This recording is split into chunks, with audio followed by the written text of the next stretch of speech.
একদিন আব্দুল্লাহ ইবনে ওমর রাদিয়াল্লাহু তাআলা আনহুকে বলতে আছে কি, এই গোলামের ছেলে গোলাম। কি কইছে? ওমর, আব্দুল্লাহ ইবনে ওমর সে কে? ওমর রাদিয়াল্লাহু আনহুর ছেলে। ওমর তখন কি আমিরুল মুমিনিন, খলিফা, অর্ধ পৃথিবীর শাসনকর্তা। আর হোসাইন রাদিয়াল্লাহু তাআলা কি? নাতি, জান্নাতের যুবকদের সরদার। বলেন না সুবহানাল্লাহ। জান্নাতের যুবকদের সরদার এবং আহলে বাইত, নবীজির আহলে বাইত। তিনি বলেন, এই গোলামের ছেলে গোলাম। এখন আব্দুল্লাহ ইবনে জুবাইর রাদিয়াল্লাহু মনে খুব লাগছে কথাটা, আমার বাপের এই কইছে, আমার কয় গোলামের কোলা গোলাম। আর হে তো ওয়াইট গেট করে গেছে বাপের দ্বার, বাপ তো আমিরুল মুমিনিন। যাইয়ে কইছে, আব্বা হোসাইন নবীজির নাতি, হে কইছে আমারে রে গোলামের ছেলে গোলাম। তখন আব্দুল্লাহ ইবনে ওমর রাদিয়াল্লাহু তাআলা বললেন, তুমি এটা তার থেকে লিখে নিয়ে আসো কাগজে। সুবহানাল্লাহ কইবেন না? কি কইছে? লিখিত নিয়ে আসো। খুব ঠান্ডা ভাবে, আমিরুল মুমিনিন খুব শান্ত। পোলায় কষ্টের কথা কইছে, কোন রকম টুটা নাই, শান্ত ভাবে বলছে, তুমি তার কাছে লিখিত নিয়ে আসো কাগজে। সুবহানাল্লাহ কইবেন না? গেছে, আপনি যে আমাকে বললেন গোলামের ছেলে গোলাম, আপনি লিখে দেন। হোসাইন রাদিয়াল্লাহু তাআলা দে কাগজ দে। সুবহানাল্লাহ কইবেন না? হ্যাঁ, সুন্দর লিখে দিয়েছে গোলামের ছেলে গোলাম। এখন ওমর রাদিয়াল্লাহু তাআলা আনহু সময় নির্ধারণ করলেন। ছেলে বাবার কাছে নালিশ করছে, কারণ এটা আমিরুল মুমিনিন, ফয়সালা তো দিতে হবে একটা। আব্বা, আপনার কাছে বিচার, একটা ফয়সালা চাই, আমাকে কেন গোলামের ছেলে গোলাম বললো, ফয়সালা আপনার কাছে চাই। তিনি বললেন, লিখিত নিয়ে আসো। মৌখিক কথা তো কোনো সাক্ষী নেই, কথা কর না, কি কথা বলেন নাই? লিখিত প্রমাণ লাগবে, এভিডেন্স লাগবে, দলিল নিয়ে আসো, লিখে নিয়ে আসো। আব্দুল্লাহ ইবনে ওমর রাদিয়াল্লাহু লিখিত নিয়ে আসলেন হোসাইন রাদিয়াল্লাহু তাআলা আনহুর থেকে, সাইয়্যিদে শাবাবে আহলিল জান্নাহ। সুবহানাল্লাহ। যুবকদের সরদার, আহলে বাইত, নবীজির প্রিয় দৌহিত্র, লিখে দিলেন গোলামের ছেলে গোলাম। হাজরিন, কাগজটা নিয়ে হোসাইন আব্দুল্লাহ ওমর রাদিয়াল্লাহু তাআলা নিয়ে আসলেন কার কাছে? ওমর কাছে নিয়ে আসছে। ওমর কাগজটা হাতে নিয়ে সময় নির্ধারণ করলেন, মদিনা শরীফে বিশেষ ব্যক্তিদেরকে ডাকলেন এবং হোসাইন রাদিয়াল্লাহু তাআলা আনহুকে দাওয়াত জানাইলেন যে আপনি এখানে তাশরিফ নেবেন, আজকে আপনার বিরুদ্ধে একটা অভিযোগ আসছে, এর ফয়সালা দেওয়া হবে। হোসাইন রাদিয়াল্লাহু আসছেন, সবাই আসছে। আসার পরে হযরত ওমর বললেন, ছেলেকে বললেন যে এর ফয়সালা হচ্ছে, আমি যখন মারা যাব এই কাগজটা আমার কাফনের মধ্যে দিয়ে দিবি, কারণ আমি মুহাম্মদ রাসূলুল্লাহর গোলাম ছিলাম। হোসাইন ঠিকই বলেছে, হোসাইনের কথা সত্য, সে ঠিকই বলেছে, আমি গোলামের ছেলে গোলাম। আমার জীবন, আমার স্ত্রী, আমার পরিজন, আমার পরিবার মুহাম্মদ রাসূলুল্লাহর জন্য কোরবান। সেজন্যই সে যেটা বলেছে এইটাই সঠিক, এর ফয়সালা হচ্ছে আমি যখন মারা যাব আমার কাফনের মধ্যে এই কাগজটা দিয়ে দেবা। বলেন না সুবহানাল্লাহ। শিখতে হয় দাম্ভিকতা, অহংকার, এগুলো দিয়ে মানুষ বড় হতে পারে না। মেটা দো আপনি হস্তি কো अगर कुछ मर्तबा चाहो कि दाना खाक में मिलकर गोले गुलजार होता हो। নিজে যদি বড় হইতে চাও, নিজের যোগ্যতা, আমিত্ব, এলেম, ফকরকে বিলাইয়া দাও। আমি কিছু না, আমি মাটি। আমিও তো বলি যে আমি ফুরফুরার গোলামের বাচ্চা গোলাম, এটা আমিও বলি, স্বীকার করি, আলহামদুলিল্লাহ। এটা বলে আমি তৃপ্তি পাই, মহব্বত পাই, আনন্দ পাই। আমার বড় আব্বা বলতেন আমি ফুরফুরার গোলাম ছিলাম, আমার দাদাও বলেছেন আমি ফুরফুরার গোলাম, আমার বাবা বলেছেন আমি ফুরফুরার গোলামি করি।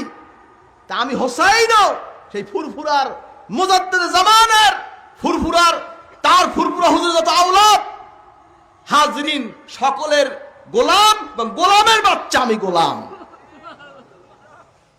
মনে রাখবেন সবাই, আমার পীর ভাইদেরকে বলছি, আপনারা যেই পীরের মুরিদ, যেই পীরের আহাল, আপনারা কি হবেন সে নিজেরা বুঝে নেবেন। আমরা ফুরফুরার গোলাম, আমি গোলামের বাচ্চা গোলাম, এটা মনে রাখবেন। এটা ওপেন স্বীকৃতি দিলাম, আমি ফুরফুরার গোলামের বাচ্চা গোলাম। আল্লাহ যদি কিয়ামতের দিন এটা যদি কবুল করে যে তুই গোলামের বাচ্চা গোলাম, আলহামদুলিল্লাহ, এইটি আমার জন্য তকদির খুলে যাবে ইনশাআল্লাহ। কারণ মায়ের দিক থেকে ফুরফুরা শরীফের সাথে আমাদের নিসবত, বেলাদ আমার গায়ে আছে আলহামদুলিল্লাহ। নবীজির বংশের সাথে আমাদের সম্পৃক্ততা আছে মায়ের দিক থেকে। নবীজি কি কুরাইশি, নবীজি কি আবু বকর সিদ্দিক রাদিয়াল্লাহু আনহু, তিনি কুরাইশি খানদান। ইব্রাহিম আলাইহিস সালাম তাদের সাজরা চলে গেছে আলহামদুলিল্লাহ। হাজরিন, রক্তের বড়াই বড় জিনিস না, আমলটা বড় জিনিস, এটা নেয়ামত মনে করছি আমরা আলহামদুলিল্লাহ। যখন আমার আব্বা জানকে ফুরফুরা শরীফ বিবাহ করাইতে নিয়ে যায় আমার দাদা জান, বলেছিলেন বাবা মহিবুল্লাহ, ওয়ালেদ সাহেব কেবলা ফুরফুরার গোলাম ছিল, আমিও ফুরফুরার গোলাম, হুজুর তোমাকে মেয়ে দিচ্ছেন বরকতান, বরকতান তুমি মেয়ে আনবে, এক পয়সা কোন দাবি থাকবে না। হাজরিন, ফুরফুরার আমরা গোলাম, ফুরফুরার গোলামের বাচ্চা আমি গোলাম।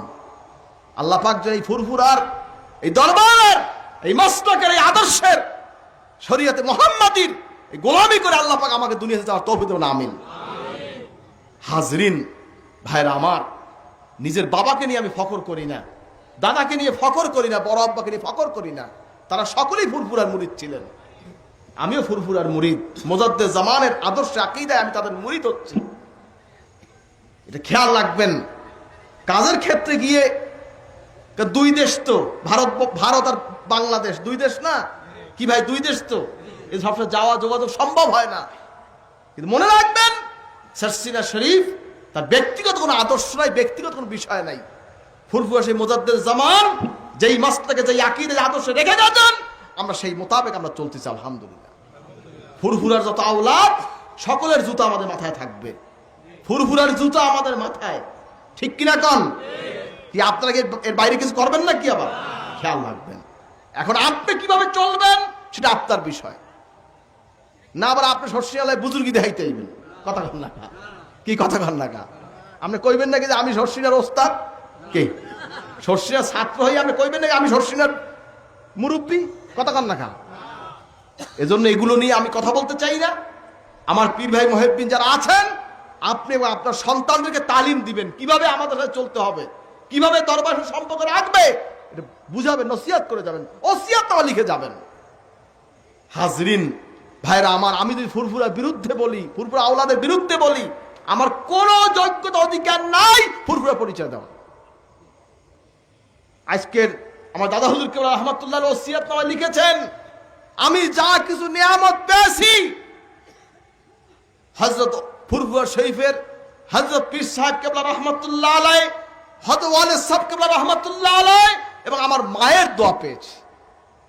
কি লেখছেন এ কথা কান না, কি লেখছেন? ফুরফুরা হুজুর নেসাউদ্দিন রহমাতুল্লাহ আলাইহি তার দোয়া এবং তার মায়ের দোয়া, বলেন আলহামদুলিল্লাহ।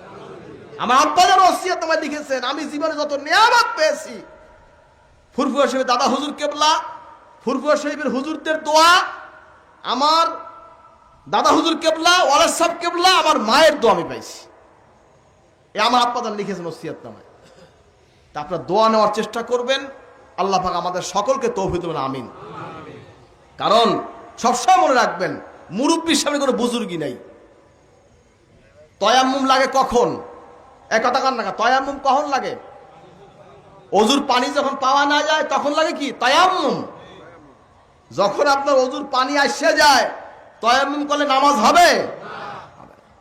এটা খেয়াল রাখবেন, বুঝে শুনে চলবেন। আল্লাহ পাক আমাদের সকলকে তৌফিক দেন, আমিন। যাই হোক, বুঝে শুনে চলবেন। তালিম তালকিন যেখানে হয় নিয়মিত জলসায় যাবেন, রাজি আছেন তো? তালিমে রেগুলার বসবেন, আত্মশুদ্ধি করবেন। ওই ফেসবুকে দিকে চাই থাকবেন না, ওই ইউটিউবে চাই থাকবেন না। কলবকে শুদ্ধ করে আত্মশুদ্ধি করেন। অনেকে টিভির দিকে চাইয়ে থাকে, ফেসবুক চাইয়ে থাকে, গল্প গুজব, এই যে দিন পার করছে। কোথায় জিকির, কোথায় তেলাওয়াত, কোথায় নসিহত, কিচ্ছু নাই। কি আছে কি নাই? আছে কি নাই? আজ খালেদের তওবা করবেন। জীবনে যতদিন বেঁচে আছি আল্লাহকে রাজি করে ধরে দুনিয়া থেকে যাইতে পারি। কে কে রাজি? নারায়ে তাকবীর। আল্লাহ আমার সকলকে তৌফিক দেবেন, আমিন। আসুন সকলে একবার তওবা ইস্তেগফার করে নি। সকলে গায়ে গায়ে হাত দিয়ে বসুন। খালেদের তওবা, সবাই গায়ে গায়ে হাত দেন।